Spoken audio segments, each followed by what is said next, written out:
Dream wicket কোনটা? Obviously Virat Kohli, Williamson. আমারও তো ইচ্ছা যে আমি টিমের 1 নম্বর 2 নম্বর বোলার হিসেবে ম্যাচ খেলবো। কাকে আপনি ফলো করেন? জাদেজাকে, মানে জোরের উপরে সব কিছু করার ট্রাই করে, আমিও চেষ্টা করি জোরের উপরে স্পিন করানো, এই জন্য। যে কোনো ক্রিকেটারের একটা বড় স্বপ্ন এই লাল বলে খেলা। সেটা যদি টেস্ট ক্রিকেটে হয় সেটা কিন্তু অনেক বড় একটা অর্জন যে কোনো ক্রিকেটারের ক্যারিয়ারের জন্য। তানভীর ইসলাম ইতিমধ্যে টি-20-র অভিষেক হয়েছে, অর্থাৎ টি-20 ইন্টারন্যাশনালে, বাট হুট করেই অনেকটা টেস্ট দলে ডাক পেয়ে গেছেন। তানভীর, এই টেস্ট দলে ডাক পাওয়ার ব্যাপারটা কিন্তু যে কোনো ক্রিকেটারের জন্য অন্যরকম একটা খুশির ব্যাপার। আপনি ঠিক কোন জায়গাটায় কোন সময়টায় কিভাবে আসলে এই খুশির সংবাদটা পেয়েছিলেন? বড় ভাই সাংবাদিক, উনি আমাকে ফোন দিছে, ভাই আপনি কি কিছু জানেন? আমি বলছি না ভাই, কি আসলে কিছু কি জানেন না? আমি বলছি না, কি হয়েছে? পরে বলে যে আপনি কিন্তু স্কোয়াডে আছেন। আমি ভাবছি যে এই নিউজিল্যান্ড আসতেছে এই টিম, ওইখানে হয়তো বা আমাকে হয়তো বা নিউজিল্যান্ড এই টিমের সাথে যে খেলাবো ওইখানে স্কোয়াডে আমাকে রাখছে। কিন্তু উনি বলে যে না, তুমি নেক্সট ম্যাচে জিম্বাবুয়ে সিরিজে তুমি ডাক পাইছো। আমি হতভম্ব হয়ে গেছি, কিন্তু ইচ্ছা ছিল যে আমি, সবাই বলতেছিল যে আমি সাদা বলে ভালো বল করি, লাল বলে না, সাদা বলটা আমার কন্টিনিউ ভালো হয়।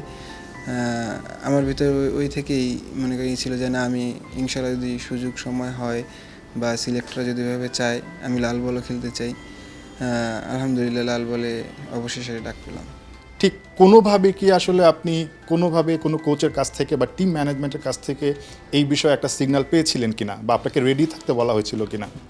না, চিটাগাংয়ের সাথে যখন আমরা এনসিএল একটা ম্যাচ খেলি, ওই সময় সৌরভ ভাই বলতেছিল যে তানভীর, তুমি কিন্তু চাইলে লাল বলেও ভালো বোলিং করতে পারো, যে তোমার ওইভাবে ক্যাপাবল আছে, তুমি চেষ্টা করো, ইনশাল্লাহ তুমি লাল বলেও ভালো বল করবা, আর তোমার ভিতরে ওই জিনিসটা আছে।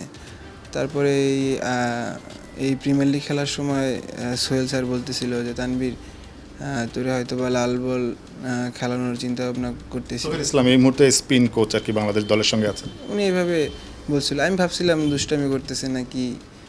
ঠিক এই মুহূর্তে এই লাল বলটা নিয়ে আপনার স্বপ্নটা কি থাকে না? শুরু তো, এটা তো জাস্ট শুরু। নিশ্চয়ই একটা জায়গায় দেখতে চান, যদি কন্টিনিউয়াসলি আসলে পারফর্ম করতে পারেন, দলে জায়গা পান। ঠিক এই লাল বলটা নিয়ে আপনার স্বপ্নটা কি? সব বলারেরই একটা স্বপ্ন যে উইকেট টেকিং বলার তো তারাই হয় যারা টিমের 1 নম্বর 2 নম্বর বলার থাকে। 5টা বলারের ভিতরে যারা 1 নম্বর 2 নম্বর বলার থাকে তারাই কিন্তু উইকেট টেকিং বলার হয়। আমারও তো ইচ্ছা যে আমি টিমের 1 নম্বর 2 নম্বর বলার হিসাবে ম্যাচ খেলবো। চট্টগ্রামে প্রচুর ম্যাচ খেলেছেন, মানে চট্টগ্রাম যেই ভেন্যুটা, সো কী মনে হচ্ছে চট্টগ্রামে এই জিম্বাবুয়ের বিপক্ষে আপনার চ্যালেঞ্জের জায়গাগুলো কোন জায়গায় থাকবে যদি একাদশের সুযোগ পান? ওই চট্টগ্রামের উইকেট কিন্তু একটু ঘাস থাকে, তারপরে ফ্ল্যাট উইকেট হয়।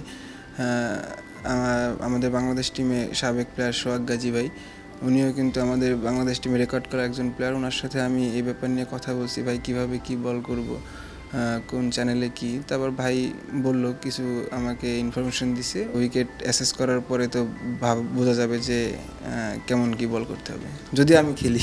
না, অবশ্যই সুযোগ তো পেলে সেটা কাজে লাগাতেই হবে। ড্রিম থাকাটা আসলে খুব দরকার টেস্ট ক্রিকেটে। এই লাল বলে আপনার ড্রিম উইকেট কোনটা? Obviously Virat Kohli, Williamson.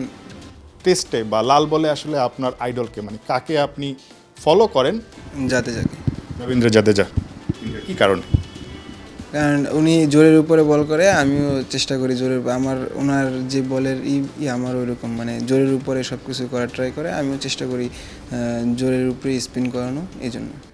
তানভীর ইসলাম, আপনার জন্য অনেক বেশি শুভকামনা থাকলো। আপনি অনেকগুলো ড্রিমের কথা বলেছেন, যেটা বলছিলেন যে ভবিষ্যতে কখনো যদি আসলে টেস্ট ক্রিকেটে থিতু হতে পারেন, একটা সময় স্বপ্ন দেখেন বড় বড় উইকেট, বিরাট কোহলির মতো ক্রিকেটারের উইকেট নেওয়া, উইলিয়ামসনের মতো ক্রিকেটারের উইকেট নেওয়া, এটা অবশ্যই একটা বড় ড্রিম। পাশাপাশি সবচেয়ে বড় যে স্বপ্নটা, যে কারণে আসলে তাকে দলের সুযোগ দেওয়া, জিম্বাবুয়ে সিরিজ দিয়ে যেটার শুরু, সেই পথ চলাটা তিনি দীর্ঘ করতে চান এবং একটা সময় বাংলাদেশকে লাল বলে একটা জায়গায় নিয়ে যেতে চান, নিজের নামটা উজ্জ্বল করতে চান।